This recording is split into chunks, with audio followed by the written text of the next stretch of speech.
നിങ്ങളുടെ ഇഷ്ട പരമ്പരകൾ എക്സ്ക്ലൂസീവായി സൺ നെക്സ്റ്റ് ആപ്പിലൂടെ തികച്ചും ഫ്രീ ആയി ഇപ്പോഴേ ആപ്പ് ഡൗൺലോഡ് ചെയ്യൂ. മറ്റെന്തെങ്കിലും ആയിരുന്നെങ്കിൽ ഞാനങ്ങ് ക്ഷമിച്ചേനെ. പക്ഷേ ഇതിപ്പോ നമ്മൾ കണ്ടില്ലെന്ന് നടിച്ച് ക്ഷമിച്ചു വിട്ടാല് അവളത് വീണ്ടും ആവർത്തിക്കും. എപ്പോഴൊന്നും ചിലപ്പോ അവളുടെ അറ്റംപ്റ്റിൽ നിന്ന് ഞാൻ രക്ഷപ്പെട്ടൊന്നും വരില്ല. ശരി തന്നെയാ. പക്ഷെ നീ പറഞ്ഞതിനൊക്കെ ഒരു സമാധാനം അവക്കും പറയാനുണ്ടാവുമല്ലോ. അവക്ക് പറയാനുള്ളതും കൂടെ കേക്കണം. മോനെ, അഞ്ജലി ആ കൃത്യം ചെയ്തോ ഇല്ലയോ എന്നുള്ളത് രണ്ടാമത്തെ കാര്യം. ഇപ്പൊ ഈ കാര്യത്തിൽ ഒരു ഷുവർട്ടി ഇല്ലാതെയാ നമ്മൾ അഞ്ജലിയെ കുറ്റപ്പെടുത്തുന്നത്. ഇവരുടെ സംസാരത്തിനിടയിൽ ഒരു കുത്തില്ലേന്നൊരു സംശയം. ഇനി അഞ്ജലി ഇവരോടെല്ലാം പറഞ്ഞു കാണുമോ? അവളാണ് ചെയ്തത്, അവളത് ചെയ്യും. ഈ വീട്ടിൽ അവൾക്കല്ലാതെ അങ്കിളിനോട് ആർക്കാ വിരോധം? തെറ്റ് ചെയ്ത ശിക്ഷ അനുഭവിക്കണം. നിർത്തടി. എനിക്ക് സംശയം നിന്നെയാ. അഞ്ജലിയെ കൊടുക്കാൻ ഇത് നീ ചെയ്തതാണോന്ന് എനിക്ക് നല്ല സംശയമുണ്ട്. എന്നെ കൊണ്ടൊന്നും പറയിപ്പിക്കരുതേ. ഇതേ ഞങ്ങളുടെ കുടുംബകാര്യോ. ഇതിന്റെ തീരുമാനം ഞങ്ങൾ കുടുംബക്കാരെടുത്തോളാം. വിരുന്ന് വന്നവളെ വീട്ടുകാരിയാവാൻ നോക്കണ്ട കേട്ടോ. ശ്വേത വെറുതെ എരുതിയിൽ എണ്ണ ഒഴിക്കരുത്. ഇവിടുത്തെ പ്രശ്നങ്ങള് ഇന്നല്ലെങ്കിൽ നാളെ തീരും. ഇനി അതിൽമേൽ നീ വലിഞ്ഞു കയറിയിട്ട് ദയവേത് കുത്തിത്തെരിപ്പുണ്ടാക്കരുത്. മതി മതി, നിർത്ത്. നിങ്ങളുടെ അഭിപ്രായം ഞാൻ മാനിക്കുന്നു. അഞ്ജലിയുടെ വേർഷൻ കൂടി നമുക്കൊന്ന് കേൾക്കാം. ജലജെ, അഞ്ജലി ഒന്ന് വിളിക്കേ.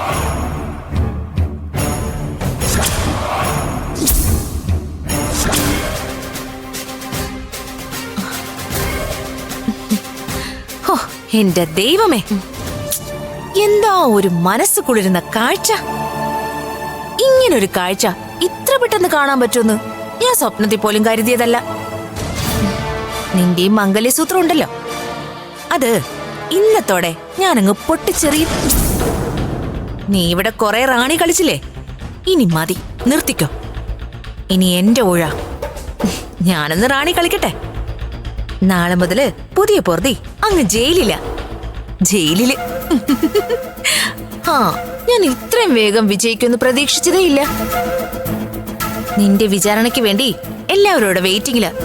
വാ, വാടി ഇവിടെ. ഇങ്ങോട്ട് അങ്ങോട്ട് വാ. നീ സത്യം പറയാൻ നിനക്കൊരു അവസരം കൂടി തരിക. പറ, കേൾക്കട്ടെ, എല്ലാരും കേൾക്കട്ടെ. നിന്റെ വീരചരിതം പറ. എന്തേ സ്റ്റാർട്ടിംഗ് ട്രബിൾ ഉണ്ടോ നിനക്ക്? എനിക്കറിയില്ല ആ വിഷയം എങ്ങനെ എന്റെ അലമാരയിൽ വന്നെന്ന്. അഞ്ജലി, ഇതേ ഇന്നോളം ഞങ്ങൾ മനസ്സുകൊണ്ട് നിന്റെ കൂടെ ആയിരുന്നു. എന്നാ ഇപ്പൊ സ്ഥിതി അതല്ല. നീ സംശയത്തിന്റെ ദൃഷ്ടിയില്ല. എന്തെങ്കിലുമൊക്കെ ഇഷ്ടപ്പെടാത്ത വാക്കുകൾ ആരെങ്കിലും പറഞ്ഞാ ഉടനെ അവരെ അങ്ങ് എന്നേക്കുമായി ഒഴിവാക്കുന്ന നിന്റെ ആ രീതിയുണ്ടല്ലോ, അത് എവിടുന്നാ നീ പഠിച്ചത്? പറയേ. എന്നാ കോഫിയിൽ വിഷം കലർത്തിയത് നീ തന്നെയാണോ? സത്യമായിട്ട് ഞാനല്ല. എന്റെ നിരപരാധിത്വം ഞാൻ എങ്ങനെയാ നിങ്ങളെ എന്ന് പറഞ്ഞു വിശ്വസിപ്പിക്കുന്നത്? മതി നമ്മുടെ ക്രോസ് വിസ്താരം. ചോദിക്കേണ്ടവർ തന്നെ ചോദിക്കട്ടെ. അപ്പൊ മണിമണിയായി ഇവള് തന്നെ അങ്ങ് പറയും. ചന്ദ്ര, നീ പോലീസിനെ വിളിക്കേ. അച്ഛാ, അവൾ അങ്ങനെ ചെയ്യില്ല. വെറുതെ പോലീസിനെ വിളിച്ച് ഇതൊരു നാറ്റക്കേസ് ആക്കരുത്. ഇതിന്റെ നാണക്കേടേ അഞ്ജലിക്ക് മാത്രമല്ല, നമ്മുടെ കുടുംബത്തിനും കൂടിയാ. വിക്കി, നീ ഈ കാര്യത്തിൽ ഇടപെടരുത്. നീ പറഞ്ഞുകൊണ്ടാ അന്ന് ഈ സംഭവത്തെ ഞാൻ വിട്ടത്. ഇതിപ്പോ തെളിവ് സഹിതം നമ്മൾ പിടികൂടിയതല്ലേ.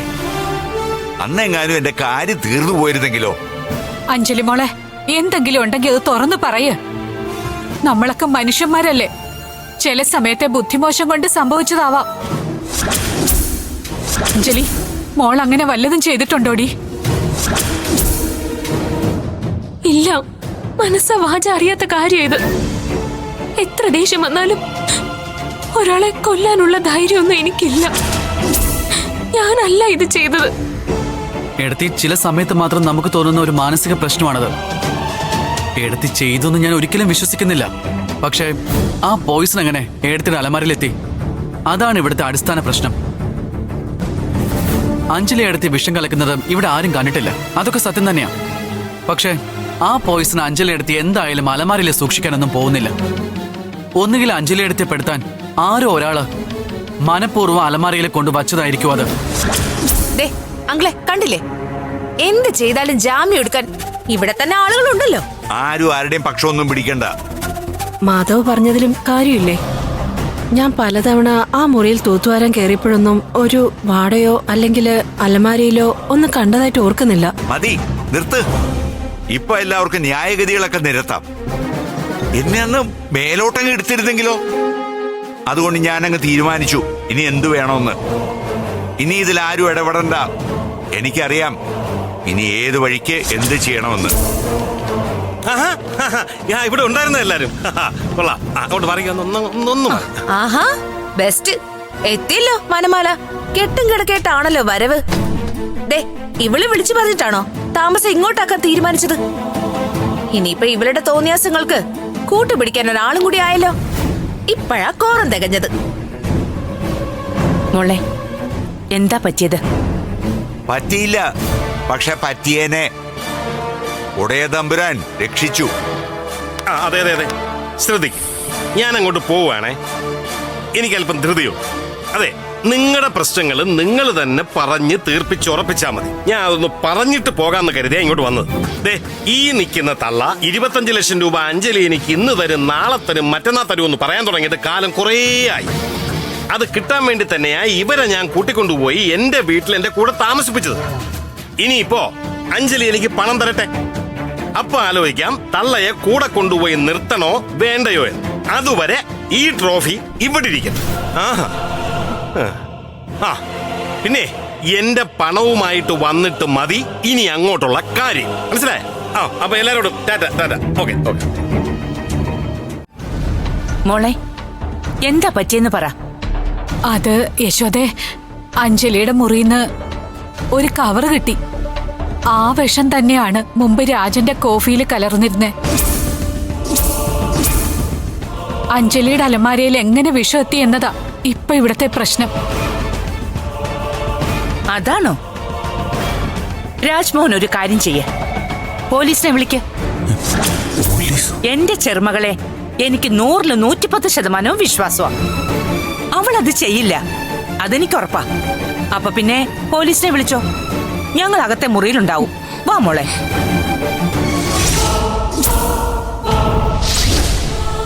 മുത്തശ്ശി, ഈ മുഹൂർത്തത്തിന് തന്നെ വന്ന് കയറിയല്ലോ. അച്ഛന് വിഷം കോഫിയിൽ ചേർത്ത് നൽകിയത് ഞാനാണെന്ന് പറഞ്ഞുള്ള വിചാരണയെ മുത്തശ്ശി ഇവിടെ കണ്ടത്. സത്യത്തിൽ മുത്തശ്ശി ഇപ്പൊ വന്നില്ലായിരുന്നെങ്കിൽ ഞാൻ മെഴുകുതിരി പോലെ ഉരുക്കി ഉരുക്കി തീർന്നേന്. അമ്മാവ് മുത്തശ്ശി ഇവിടെ കൊണ്ടുവിട്ടിട്ട് പോയത് മറ്റൊരു ദുരന്തമായിട്ട് എനിക്ക് തോന്നിയത്. എടി മോളെ, നീ കരുതി പോലുള്ള കാര്യങ്ങളൊന്നും അല്ലത്. അത് എന്റെ ഒരു പദ്ധതിയായിരുന്നു. എനിക്കിവിടെ ഈ സാഹചര്യത്തിൽ നിന്റെ കൂടെ വന്ന് നിൽക്കാൻ ഈ ഒരു വഴിയെ കണ്ടുള്ളൂ ഞാൻ. ഇവിടുത്തെ ഈ അന്തരീക്ഷത്തിൽ നിന്നെ ഇങ്ങനെ ഒറ്റയ്ക്ക് ഇവിടെ വിടാൻ എനിക്ക് കഴിയുമോ മോളെ? ജഗന്നാഥന് മൊത്തത്തില് ഇപ്പൊ മാറ്റമൊക്കെയുണ്ട്. ഞാൻ പറയുന്നതൊക്കെ കേൾക്കും. തള്ളേന്നുള്ള വിളിയൊക്കെ ഇപ്പൊ ഇല്ല, അമ്മയെന്നാ വിളിക്കുന്നത്. ഒരുപക്ഷെ അങ്കിളിപ്പോ തെറ്റിദ്ധാരണയുടെ അടിസ്ഥാനത്തിൽ പോലീസിനെ വിളിക്കാൻ സാധ്യതയുണ്ട്. പോലീസ് എങ്ങാനും വന്നാ എന്റെ അവസ്ഥ പിന്നെ എന്താവും എന്തോ. പിന്നെ എന്ത് ചെയ്യുമെന്ന് എനിക്ക് പോലും അറിയില്ല. നീ ഫോണിൽ പറഞ്ഞതെല്ലാം എന്റെ ഓർമ്മയിലുണ്ട്. ഞാൻ സംസാരിക്കാം രാജ്മോഹനോട്. എല്ലാം ശരിയാകും. മോള് സങ്കടപ്പെടണ്ട കേട്ടോ. മുത്തശ്ശി,